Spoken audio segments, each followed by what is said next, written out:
The alarm clock rang loudly, waking me up with a pounding headache. I couldn't believe it, I was supposed to be gone. How could I still feel pain? I looked around the room and froze.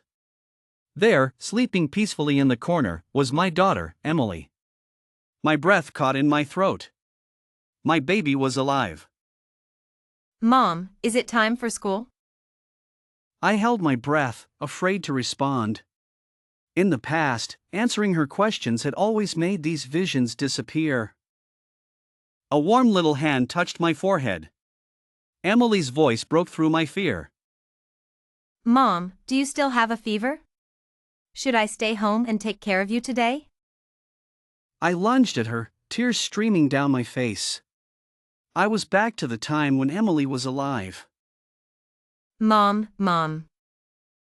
Her calls warmed my heart. After calming down, I checked the date on my phone. Today was the day of her accident. I couldn't lose her again. We're not going to school today. Mommy is sick, and you need to stay home and take care of me, okay?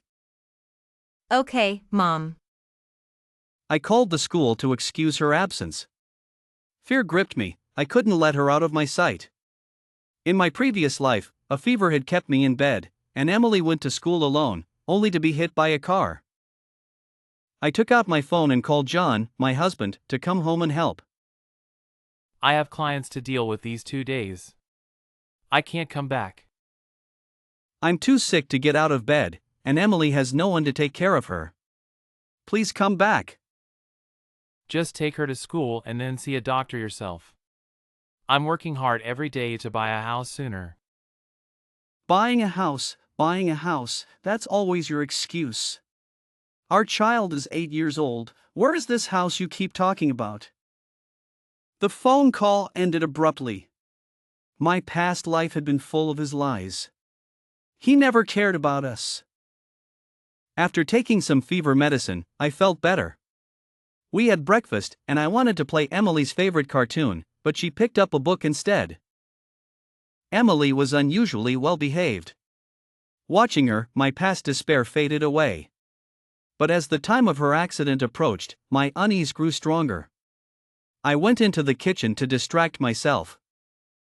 Suddenly, Emily called out. Mom. My smartwatch is broken. It's not broken. I fiddled with the watch. It was new, and Emily was always careful with it. It's broken. Just now, I got a message from you, but you were cooking and couldn't have sent it. I looked at the message. It was strange. Mother is sick and can't pick you up. I'll send an aunt to get you later. The message was from Mother, but the account wasn't mine. My heart pounded. Emily was usually very obedient and timid. If I didn't pick her up, she wouldn't dare leave the school alone. If the school surveillance hadn't shown her leaving, I wouldn't have believed she would come home by herself. Mother, which aunt is coming to get me? Do I know her? My hands trembled as I typed the message. The small screen of the phone watch made it difficult to send the message. The reply came quickly, you know her. She's a good friend of your mother's. Just go with her. Maybe my daughter's departure in my past life wasn't an accident. I didn't have many friends, only Jessica, but she had no reason to harm Emily. I tried to get more information, typing quickly. Sweat dripped from my forehead due to my nervousness. Ding dong! The doorbell rang sharply. I jumped, dropping the watch. Mother, the watch screen went black. Restart it. I got up to open the door. A handsome delivery man handed me a cup of milk tea with a smile. The sweet note on the milk tea told me it was from John. This same milk tea had appeared in my past life, and I still remembered the surprise. But now, it only made me feel nauseous. That man seemed to think a cup of milk tea could make me forgive him. Emily stared at the milk tea, her eyes shining with desire. Emily had tooth decay, so I usually didn't allow her to have sweets. Mother, can I have a sip? She tugged at my sleeve. Who would have thought that my sweet-toothed little princess, who would cry out in pain from a small bump, would be dragged 5 meters by a car in my past life, her facial skin abraded, and die in agony. I lovingly stroked Emily's smooth cheek, tears streaming down my face. Mother, I'll be good. I won't drink the milk tea. She then deliberately looked at the milk tea with disdain. I wiped my tears and handed the milk tea to her. Drink it. Just remember to brush your teeth well. I took the now restarted watch and continued asking who the person was, but there was no reply.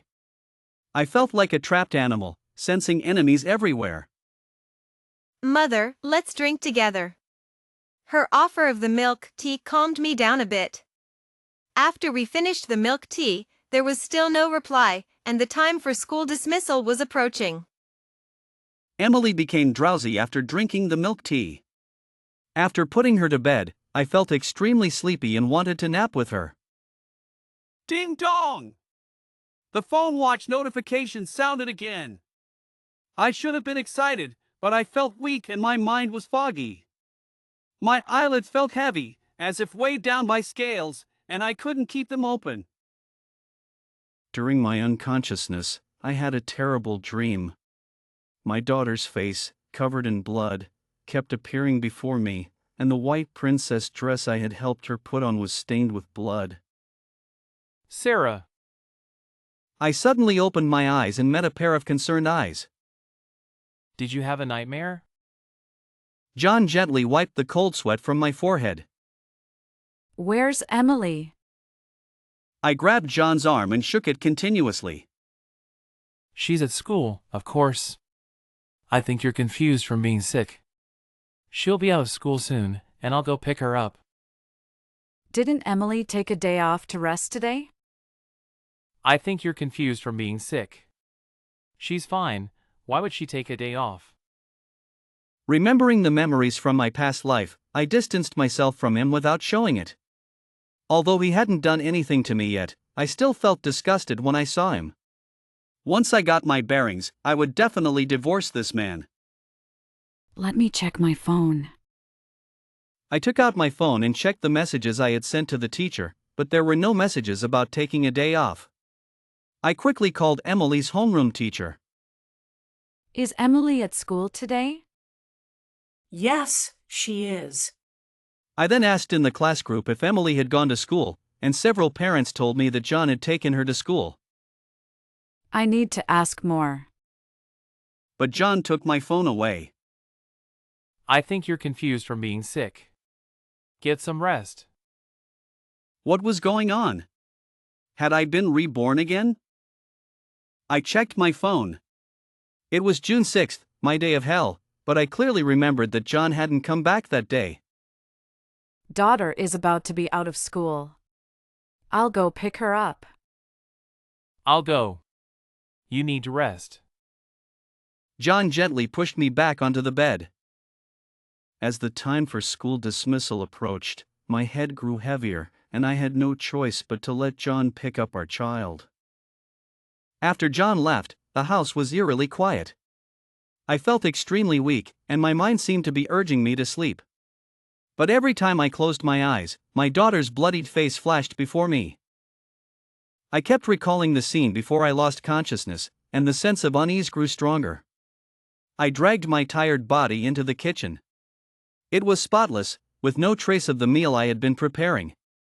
The tiles were so clean they could be used as a mirror.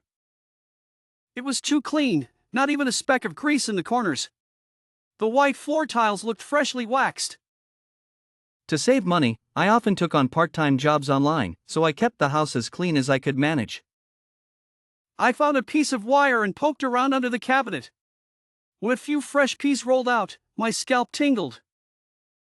I remembered that I hadn't cleaned up the peas before I lost consciousness.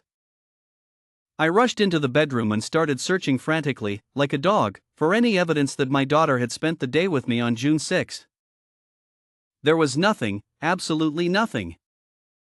I pulled a fairy tale book from the shelf and checked it over and over again. The book was clean, with no notes. I remembered that in my past life, my daughter and I had made many notes and written several sequels to the fairy tales in it. This book had been my most cherished possession after my daughter passed away, my last source of solace, until that scumbag destroyed it. What is going on?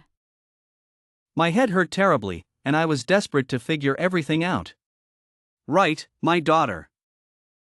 I dialed my daughter's phone watch with trembling hands. The ringtone rang over and over, my heart pounding. Just as I was about to hang up and call John's phone, my daughter's phone watch was answered. Are you Emily's mother? Your child was in a car accident and has been taken to Sacred Heart Hospital. You need to come quickly. Tears streamed down my face. My throat was sore, and I wanted to ask about the child, but my voice was stuck as if filled with cotton. The person on the other end of the line kept calling out, but I couldn't respond. Eventually, they hung up. I stumbled towards the door to see my daughter, only to find it locked. Trembling, I took out my phone and called the property management for help. You mean you're locked inside your home? Yes, please help me. My child was in an accident on her way home from school. I need to see her. Madam, you called us before, saying you and your daughter were in danger at home. When we arrived, there was no danger, only your husband taking care of you. I called you before? Everything before I lost consciousness wasn't a dream. Sweat dripped from my forehead. Please, I'm really trapped this time. Just find a locksmith for me. After a moment of silence, they agreed. I frantically called John, but he didn't answer. I tried calling Emily's phone watch again, but no one picked up. Who was lying? I paced around the room like a trapped animal.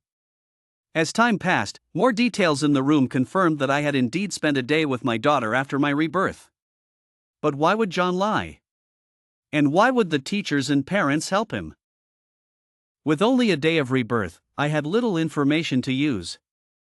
I desperately searched for clues from my past life. Suddenly, a terrifying thought crossed my mind.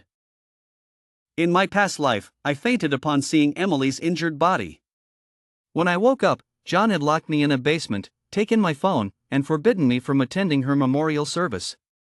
He constantly blamed me, and to retaliate, he let his close friend Michael take advantage of me, pushing me to the brink of collapse every day. Eventually, I couldn't take it anymore and ended my life. I never expected to be given a second chance. But even with this chance, I couldn't change Emily's fate. Could John have been the one who sent that message to Emily? He bought the watch, and besides me, he was the only one who could have altered the contact information. He drugged my tea, causing me to miss picking up Emily, and then had someone lure her out of school. They say even a tiger won't harm its cubs, but John didn't seem too upset about Emily's passing. The day before I ended my life, I overheard him boasting about the high compensation for Emily's accident. His coldness was the final straw. But even in death, I wouldn't let him have it easy. I deliberately showed affection towards his friend Michael, suggesting that if anything happened to me, my assets would go to him. Michael seemed to believe it and secretly had me write a will and make it official. Even if there was compensation for Emily, it was our joint property. My deceased parents had left me a house, which, though in my hometown, was still valuable. With these, even the best of friends would fight over it. Though the revenge wasn't enough to satisfy me, I couldn't hold on any longer. Every night, I dream of my daughter's face, disfigured and unrecognizable. Combined with that prison-like basement, it made it hard to distinguish day from night, with no way to call for help. I called the property management again, but my phone died just as the call connected. No, not again. My trembling hands repeatedly tried to restart the phone, but it wouldn't budge. I searched the whole room for a charger. Where is it? But I remembered having several spare chargers at home.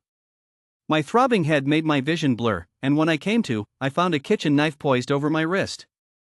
I hurriedly threw the knife away and ran into the bedroom. What should I do? I felt an overwhelming urge to end it all, as if the depression from my past life had followed me here. I frantically searched the room, turning it into a mess, with many of my cherished items nowhere to be found. I crawled under the bed. Clean. Too clean. No storage boxes, hardly any dust. Although the dark, endless confinement had blurred my memories, my bed should not be this clean. I had bought this bed without a base specifically to store clothes and blankets underneath. Suddenly, a newspaper caught my eye, likely dropped by someone accidentally. What's this? I picked it up and crawled out. The newspaper was new, not old. Driven by an inexplicable urge, I opened it. A shocking photo jumped out at me. I would never forget that scene. It was the car accident site from years ago. Emily's face was unrecognizable, but the white princess dress she wore was custom made by me. What's going on? Didn't I come back to life? If not, then who was the daughter I saw today?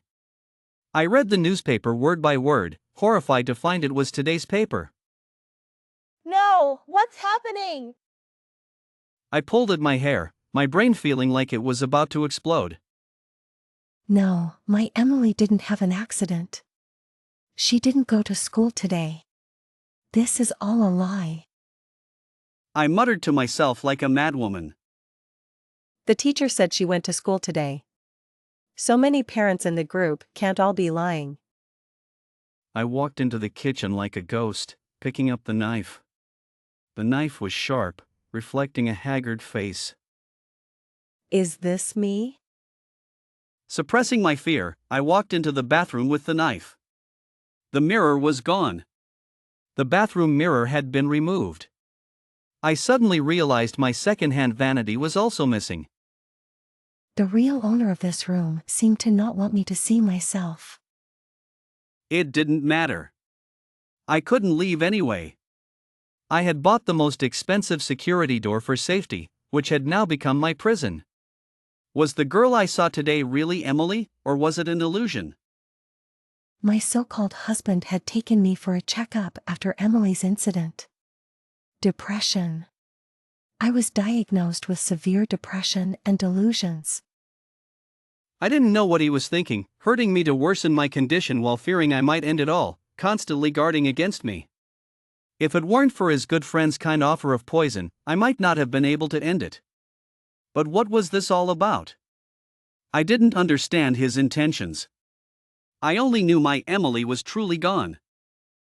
Forget the nonsense about rebirth and time travel. No one changes their appearance when they time travel, and the inconsistencies in this room, though I didn't know what my troublesome husband was planning, made me want to end it all. Having a real fantasy before dying wasn't so bad. I placed the knife on my wrist. With a bit of force, the knife could sever my wrist. My name is Michael, father of Emily. When I saw my wife walk into the bathroom and never come out again on the surveillance footage, I knew my plan had succeeded. Sarah had already had a mental breakdown when I confined her in the basement, but I couldn't explain her demise there, so I had to make it look like she passed away again. I let her see our daughter one last time before she passed, both as an act of mercy and to push her towards ending her own life. I told Emily that her mother was sick and that if she wanted her to stay with us forever, she had to follow my instructions. To my surprise, Emily's acting was quite convincing. I picked up my phone and called the police, reporting my wife's death. The perfect surveillance footage would prove that she had taken her own life due to depression, ensuring that her insurance payout would go to me. If her insurance hadn't just reached the 2-year mark, I would have done this sooner. Katie had told me that insurance for those who end their own lives due to depression only pays out after 2 years. Initially, I wanted her to have an accident sooner, but Katie said this way was safer and that she wanted my wife to pass away in despair. I never understood why Katie hated her so much yet pretended to be her best friend. Women are truly hard to figure out. My foolish wife fainted just because she saw a dress and thought our daughter had passed away, not realizing that the child wasn't Emily. Emily had just lent the dress to her good friend, and they planned to swap back the next day. That spendthrift woman spent thousands on a dress for a child. Wouldn't it have been better to use that money to buy a house for me? She was always looking for part-time jobs online and barely cleaned the house. She thought I didn't know she was scamming men online for money, otherwise, how could she have an income without leaving the house? Katie, on the other hand, always kept the house spotless for me. Unlike my wife, who was always at her computer when I came home. When I saw the police break down the door and carry out the bloodied woman, I felt a twinge of regret. I had put in a lot of effort to pursue her back then, but the birth of our child made her obsessed with money. She was also completely unappealing in bed, always complaining about being tired. Katie, on the other hand, had a slender waist that moved like an electric motor, driving me wild with desire. Just as I was about to call Katie to share the good news, the door burst open. It was my friend John. How did he know I was here? Before I could question him, a familiar scent filled my nostrils as Katie threw herself into my arms. John, that woman is finally gone. When will you marry me? How did you know the plan was completed? Don't think you're the only one who can install surveillance cameras. John sat boldly across from me, tossing a file onto the table with a loud thud. Do you think her will, made while she was depressed, will hold up? Sarah had left everything to John. Was she insane? Read more books. Who says someone with depression can't make a will? This will is legally certified. I heard Sarah's family home is about to be demolished. She gave it to me in advance. I tore the will into pieces. Go ahead and tear it up. I have several copies. I played a video on my phone, the sound of screams filling the room. If I hand over this video of you abusing my wife to the police, how many years do you think you'll get? If you dare give that video to the police, I'll report you for driving your wife to end her own life. Don't make baseless accusations without evidence. Who says I don't have evidence? Want to see it? I turned my gaze sharply to Katie. Michael is my brother. Can't you share some of the money with him? So you gave him the evidence? I've spent a lot of money on your family. Suddenly, a sharp pain shot through my ear as Michael punched me hard, knocking me to the ground. My sister is not yours to touch. You're lucky to have a wife and child after your wife just passed away. Katie covered her face, glaring at me with hatred, showing no trace of love. A wave of panic washed over me. Forcing Sarah to end her own life had been Katie's idea. If she turned against me, would I be safe? As the illusion of Katie's perfection shattered, I realized she wasn't as great as I had thought. Though she was proactive in bed and kept the house clean, she had no job and constantly asked me for money. Since getting involved with her, my savings had dwindled rapidly, let alone buying a house. If I had given all that money to Sarah, what would have happened? I suddenly realized that I had rarely given her household money, yet she always seemed to have enough. She even took Emily to various amusement parks and zoos during holidays. Unfortunately, the person was already gone. I suppressed my regret and deliberately stayed on the ground, gazing at Katie with deep affection. I'm sorry, Katie. I was too impatient. I just wanted to give you a better life. Without money, we would have to rent a place to live. Katie immediately forgave me, constantly blaming Michael for being too harsh. Oh, sweet-talking women is easy. Back in the day, I managed to marry a campus beauty with just a few words and without spending a dime. Brother Xian, don't worry. Even if we have nothing, I will marry you. Your wife's assets can go to my brother as my dowry. My fake smile almost faltered. I believe you can easily earn back that small amount of property. The child and I will support you. Katie said softly, touching her abdomen. You're expecting. Are you sure?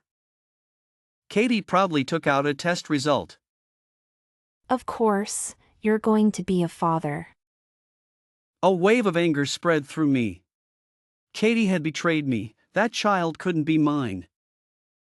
You better treat my sister well from now on, or I won't let you off. The money you gave me before wasn't enough.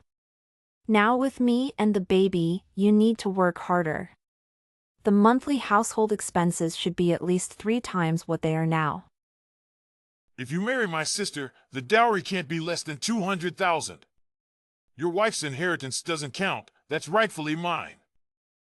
We must visit my parents during every holiday, and the gifts must be the best. Your ex-wife's child should be sent back to your parents to raise. My sister won't be your stepmother. Exactly, I won't raise someone else's child. When my baby is born, we must hire the best nanny. Their demands made my scalp tingle with anger. Watching them sing in harmony, I suddenly remembered the gossip I overheard from Katie's neighbors. Katie, I remember you were adopted by your parents, right?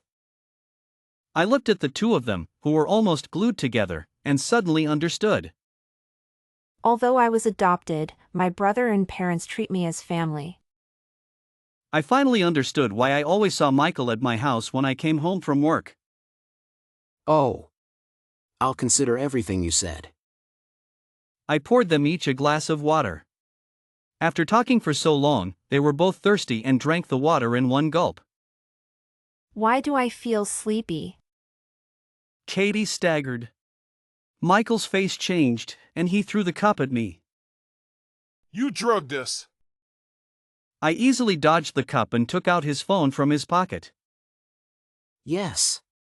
I've even written your story for you. Siblings in love, creating a child together, choosing to leave the world together to avoid society's judgment. I also took Katie's phone and wrote a sentimental message, setting it to send later. They had come here right after my wife's passing, ensuring no one else knew their whereabouts. The fewer people who knew, the better. Katie's adoptive parents didn't like her and would never let her marry their son. The neighbors all saw this, so the reason for their departure was plausible. I couldn't miss such a good opportunity. Brother Xian, I'm carrying your child. You can't do this to me. Give me the antidote. Emily was unusually well behaved. I couldn't tell if it was my imagination, but it felt like she was being very cautious around me, as if I might leave at any moment. I watched my lively daughter with a face full of happiness, and the despair from my past life gradually faded. But as the time of Emily's accident in my past life approached, my unease grew stronger. To distract myself, I went into the kitchen to prepare a meal. The fridge was full, and I took out some ingredients that I didn't remember buying. Mom! I froze, and the peas I had just shelled scattered all over the floor. Mom, my smartwatch is broken. Emily came to me with her watch, her face full of fear. It's not broken. I fiddled with the watch. The smartwatch was new, and Emily was usually very careful with it. It's broken. Just now, I got a message from you, but you were cooking and couldn't have sent it. Emily said quickly and showed me the message. At that time, due to the angle, I really didn't see what was written on the newspaper. I placed it there, but I didn't expect her condition to be so severe. The newspaper said the child in the car accident wasn't Emily, but she still chose to end her life. Michael suddenly broke down, tears streaming down his face. I sent messages to Emily's phone watch to remind her, but she just wanted to find out who was trying to harm her daughter. I had indeed only touched Sarah's phone, never Emily's phone watch, but I had removed Emily's SIM card and turned off all the internet at home. The fairy tale book she read for so long was also placed by you. A bad premonition spread in my heart. I tore up the book she treasured in this basement. I wanted to return it to her. Michael sobbed, completely losing his earlier composure. You abandoned her back then. Back then, Sarah, heavily pregnant, sat alone crying at the hospital entrance. I had just found out I couldn't have children myself and comforted her out of sympathy. Knowing she was 7 months pregnant and abandoned by her boyfriend, I pursued her, using my infertility test results as my biggest leverage. Sarah had almost no faults in our marriage. Thinking of how hard she worked to earn money, I began to understand her struggles, especially since the child wasn't biologically mine. I just wanted her to wait a little longer, just a little longer. How could she wait? The child was about to be born, and you still wouldn't marry her. My heart ached. That woman never spoke ill of her ex-boyfriend. What did I do? My mother threatened to harm herself if I married Sarah. I finally understood how Katie's adoptive mother got the scar on her neck. I never expected that woman, who almost became my mother-in-law, to be the strongest figure, controlling her children completely. You have nothing but a face. What, does your mother want you to marry a fairy? By the way, with your current state, even your face is ruined. You have no advantages left. Sarah had good prospects back then, graduating from a prestigious university and being beautiful. When we got married, her parents were still alive and, despite being from the countryside, they provided a substantial dowry. Michael finally couldn't withstand the effects of the drugs, his consciousness fading. Yes, she wanted me to marry a fairy, so I made her mourn her child. My heart trembled. What did he mean? What do you mean by that? I slapped Michael's face hard, making his already bruised face bleed. What do you mean by that? Whoa! Whoa!